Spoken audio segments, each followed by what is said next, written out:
phong kim cần nay thế đã chu Krista trong lâu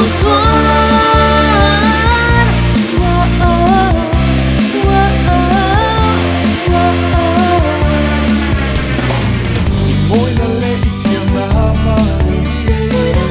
thế có vẻ là ít công trình nào để sung lễ đâu đủ công dòng đê anh mà đến cho qua đây đi lâu lâu vì na hầu sắp là ít tôn dòng đến tốt tin anh này mà giờ na ít tôn dòng để chung luôn ta kinh chian không thế.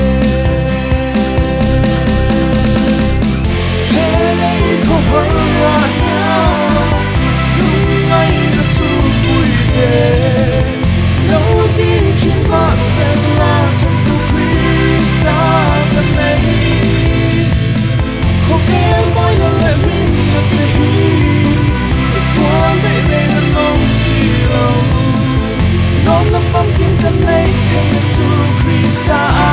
trong lòng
phong kim tâm này thêm được chu Krista